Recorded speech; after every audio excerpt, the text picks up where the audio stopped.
नमस्कार दोस्तों। आज की इस वीडियो में हम बात करेंगे सीबीएसई बोर्ड परीक्षा 2026 के उस बड़े विवाद की जिसने पूरे देश में बहस छेड़ दी है। लाखों छात्रों के भविष्य से जुड़े इस मामले में सिर्फ पेपर चेकिंग पर सवाल नहीं उठे, बल्कि एक छात्र को अपनी शिकायत उठाने पर पाकिस्तानी तक कह दिया गया। आखिर पूरा मामला क्या है, कैसे शुरू हुआ, किसकी गलती थी और अब इसका समाधान कैसे होगा, आइए विस्तार से समझते हैं। दरअसल इस साल सीबीएसई ने उत्तर पुस्तिकाओं की जांच के लिए नया डिजिटल सिस्टम लागू किया, जिसे ऑन स्क्रीन मार्किंग यानी ओएसएम कहा गया।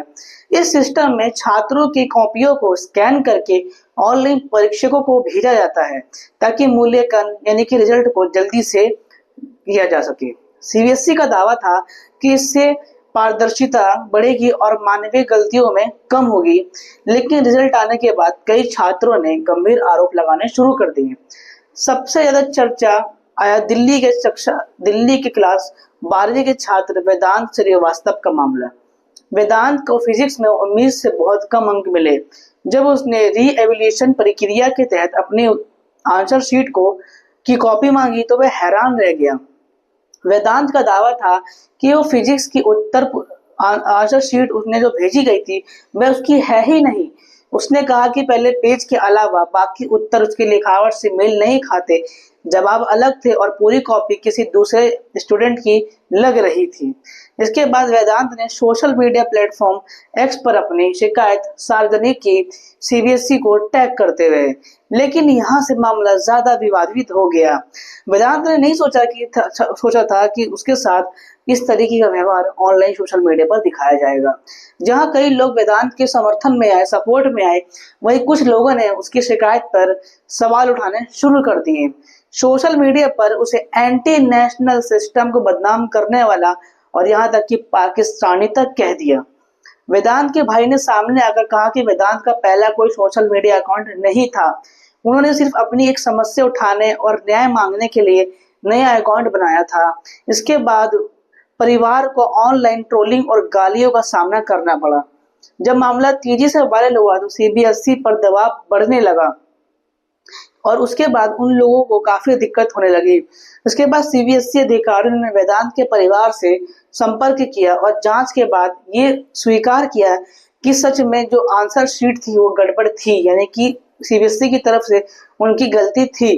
फिर सीबीएसई ने माना कि तकनीकी कारणों से गलत स्कैन हो गई थी उसकी कॉपी और वेदांत के रोल नंबर पर अपलोड हो गई थी। बाद में बोर्ड ने उसकी सही आंसर शीट को जो भेजी और अंकों में सुधार की प्रक्रिया शुरू करने की बात कही। यही से सवाल उठने लगे कि अगर एक छात्र के साथ ऐसा हो सकता है तो क्या दूसरे छात्रों के साथ भी ऐसी गलतियां नहीं हो सकती। इसके बाद जब वेदांत का मामला आगे बढ़ा तब और सारे स्टूडेंट आगे आए और उन्होंने भी अपनी बात शुरू कर दी। इसके बाद कई और छात्रों ने भी शिकायत की और उनकी कॉपियों में ब्लर स्कैन, मिसिंग पेज और मार्किंग जैसी समस्याएं दिखाई दे रही थी। अब सवाल ये है कि आखिर ये समस्या हुई कैसे। लोगों का मानना है कि उत्तर जो आंसर शीट थी, जो स्कैनिंग डेटा था, अपलोडिंग और डिजिटल ट्रैकिंग प्रक्रिया में गलतियां हो सकती हैं। अगर किसी छात्र की कॉपी गलत तरीके से स्कैन हुई या गलत रोल नंबर से जुड़ गई तो परीक्षक किसी दूसरे छात्र की कॉपी जांच सकता है। ऐसा अवेलेबिलिटी है सीबीएसई के अंदर। यानी गलती सिर्फ एक व्यक्ति की नहीं बल्कि पूरे सिस्टम की हो सकती है, क्योंकि सिस्टम की वजह से ही आगे जाके इतने सारे बच्चों का भविष्य खराब हो सकता था। अब इसका जिम्मेदार आखिर है कौन? क्या इसका जिम्मेदार सीबीएसई है या सीबीएसई में जो छात्र दे रहे स्टूडेंट है, क्या वो इसके जिम्मेदार है? अगर स्कैनिंग में गलती हुई तो इस एजेंसी जिम्मेदार है इसकी। अगर डेटा अपलोडिंग और रोल नंबर मैपिंग में गलती हुई तो आईटी और तकनीकी टीम भी जिम्मेदार है। उसके बाद अगर बिना पर्याप्त परीक्षण के इस सिस्टम को लागू किया गया तो प्रशासनिक स्तर पर भी जवाबदेही तय होनी चाहिए और इस पे कड़ी से कड़ी कार्रवाई होनी चाहिए, जिससे बहुत सारे लोगों का भविष्य खराब हो सकता था। सबसे बड़ी चिंता यह है कि बोर्ड परीक्षा लाखों छात्रों के भविष्य से जुड़ी होती है। एक छोटी तकनीकी गलती किसी छात्र की कॉलेज एडमिशन, करियर और दिमागी संतुलन भी असर डाल सकती है। अब इसका सॉल्यूशन आखिर है क्या? तो सबसे पहले जो विवादित आंसर शीट थी उसकी दोबारा जांच होनी चाहिए, ताकि इससे सामने सच आ सके और जो स्टूडेंट है उनके रिजल्ट को सही तरीके से पेश किया जाए। दूसरा, पूरे डिजिटल सिस्टम का स्वतंत्र ऑडिट कराया जाना चाहिए, ताकि पता चल सके कि सिस्टम के अंदर कमियां क्या-क्या हैं। तीसरा, छात्रों को उनकी उत्तर पुस्तिका देखने और री-एवल्यूशन का आसान विकल्प मिलना चाहिए। अभी के समय में अगर आपको दोबारा अपनी आंसर शीट देखनी है तो उसके लिए आपको 500 से लेके 1000 रुपए देने पड़ते हैं। वो भी आपकी आंसर शीट आपको कब मिलेगी इसकी कोई गारंटी नहीं होती जल्दी।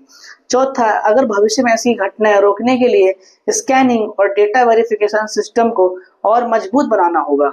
वेदांत का मामला सिर्फ एक छात्र की कहानी नहीं है, बल्कि पूरे मूल्यांकन सिस्टम पर उठे सवालों की है। अब देखना होगा कि सीबीएसई इस विवाद से क्या सीख लेता है और छात्रों का भरोसा क्या दोबारा कैसे जीतता है।